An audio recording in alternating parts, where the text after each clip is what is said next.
Ever wonder why Alabama is called the Yellowhammer State? Or why California is known as the Golden State? Well, buckle up, we're about to embark on a fascinating journey exploring the nicknames of US. You see, every state in the United States has a nickname. Some even have several. They're like little snippets of a state's history, culture, or notable characteristics condensed into a catchy moniker. And let me tell you, some of these names are as colorful as they are intriguing. In this video, we're going to uncover the stories behind the state nicknames, and we'll delve into the origins of these unique names and throw in some fun facts along the way. So, are you ready to dive into the peculiar world of state nicknames? Here we go! Kicking things off with Alabama, or as I fondly refer to it, the Yellowhammer State. Not because it has a particular affinity for yellow hammers, but it's a nod to a certain bird species.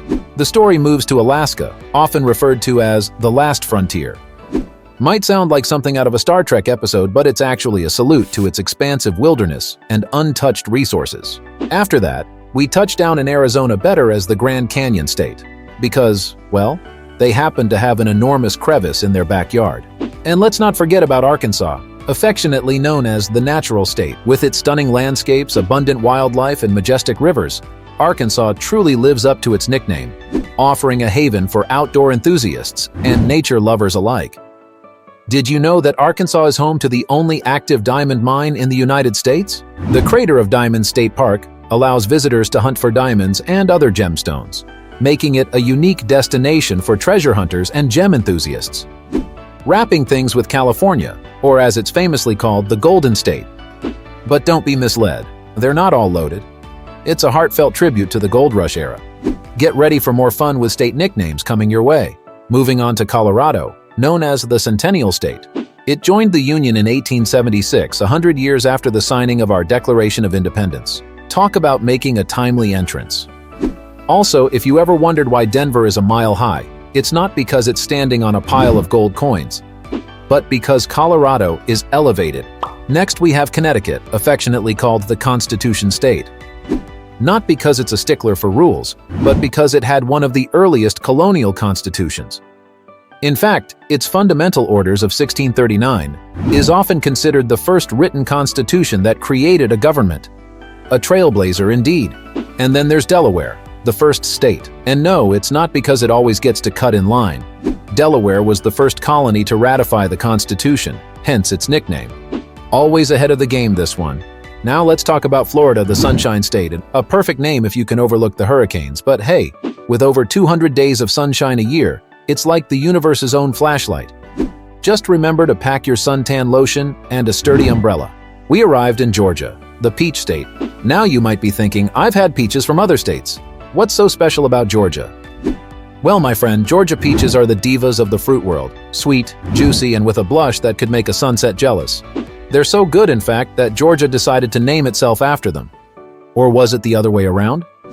Either way, it's a sweet deal. So next time you bite into a juicy peach, remember Georgia. Thanks you for your patronage. Ever heard of Hawaii being called the Aloha State? It's not just because they like to greet you twice. Aloha also means love and affection. It's like they're sending you a virtual hug. We then surf our way over to Idaho, known as the Gem State.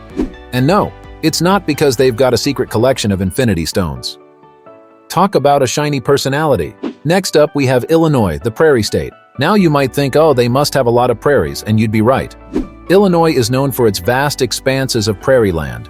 It's like the Serengeti of the United States, minus the lions and wildebeests. Then there's Indiana, the Hoosier State. No, it's not because they are unsure about things. Hoosier is actually a term of endearment for people from Indiana. Who knew? Moving on to Iowa, the Hawkeye State. Before you get excited, no, it's not named after the Marvel character. Iowa is actually named after the character Hawkeye from the novel The Last of the Mohicans.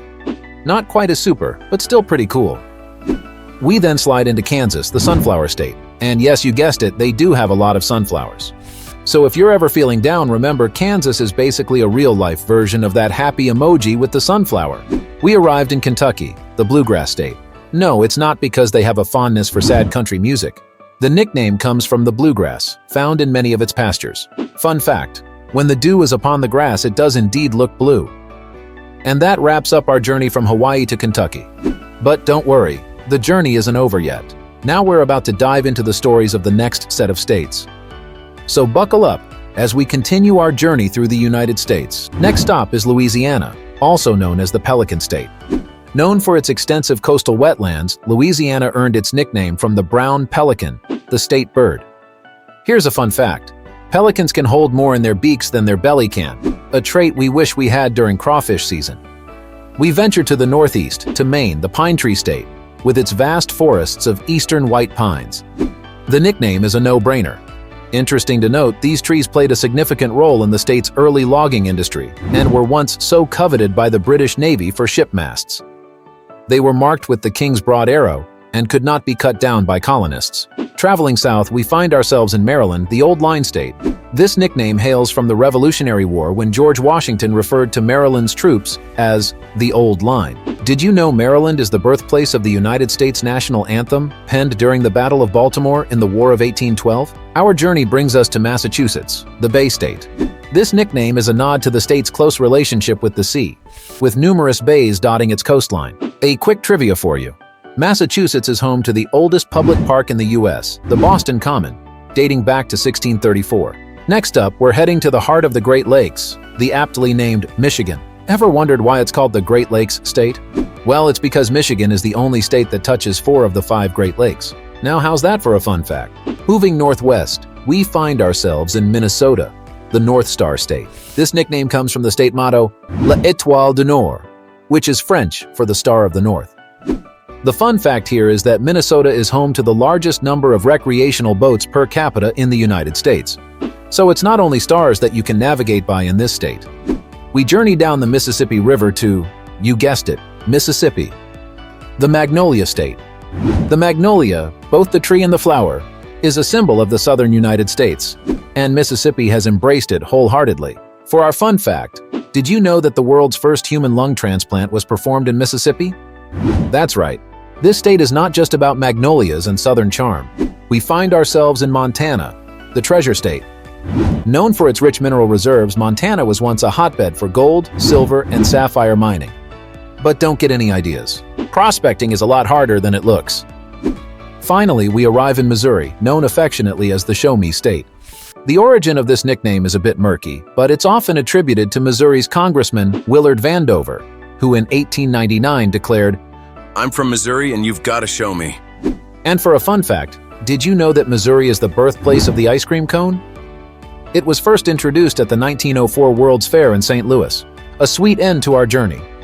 But the journey isn't over yet. Stay tuned for the final part of this curious saga. And don't forget to like, subscribe, and hit that notification bell for more content like this. Until next time, stay curious.